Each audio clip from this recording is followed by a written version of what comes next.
Over the past 15 years, most African countries have had sustained economic growth. Some places have had an annual growth rate of more than 5%. Service sector is blooming, but still, Africa is one of the poorest countries of the world. So how will it become the next China? Let's find out. It is said that a strong industrial sector will ensure that Africa is able to produce jobs for its population and eradicate poverty from the country. Export-led manufacturing will be the key for the country's success, just as it transformed the fortunes of Asian countries, especially China. Today, the manufacturing sector contributes just 9% to Africa's gross domestic product, against 17% for the agricultural sector.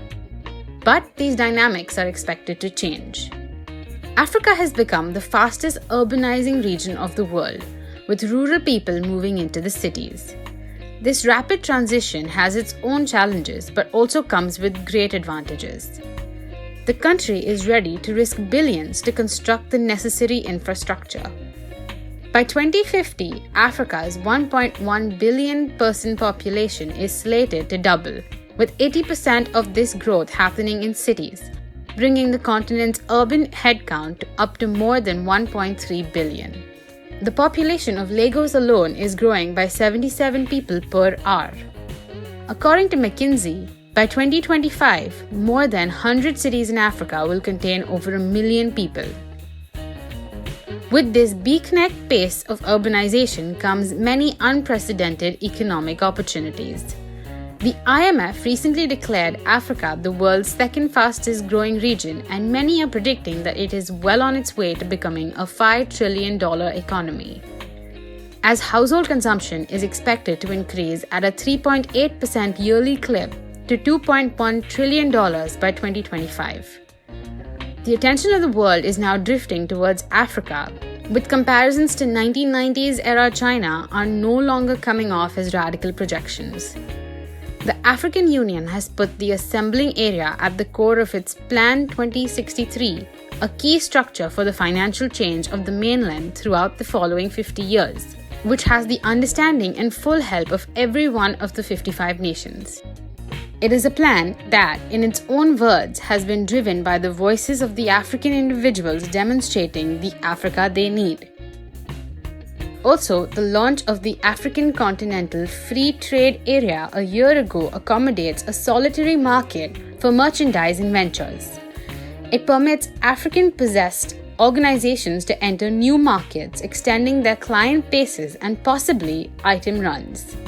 Many foresee it will likewise go about as an impulse for interest in much required cross-outskirt framework, making work and creating nearby involvement with building ventures. The possibility of bigger commercial centers will lead to spike in various ventures. In any case, African governments must assume their job now. New approaches are important to help construct the capacities of residential firms and cultivate modern bunches. For instance, Asian governments offer tax cuts, endowments, and bespoke agreements to top-performing organizations. Manufacturing is only one sector. Urbanization creates more demand for local services. There may be a lot more manufacturing going on than official statistics suggest, since only a small fraction of African workers tend to be employed in the formal sector. A 2015 paper by Harvard economist Danny Roderick makes the case that premature deindustrialization is already hitting the developing world, declaring that countries are running out of industrialization opportunities sooner and at much lower levels of income compared to the experience of early industrializers. Stiglitz and the Brookings research both suggest that African countries look elsewhere for growth.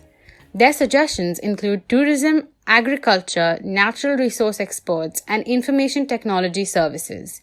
Basically, everything but manufacturing. Yet, most of these suggestions offer little reason for enthusiasm. Agriculture tends to automate even faster than industry. Natural resource exports are linked to political dysfunction and trap a country at the low end of the value chain. Tourism is fine, but doesn't lead to the kind of learning-driven productivity enhancements that manufacturing is known for. Therefore, the debate about Africa being the new China is still but it is clearly that Africa definitely has a lot of potential.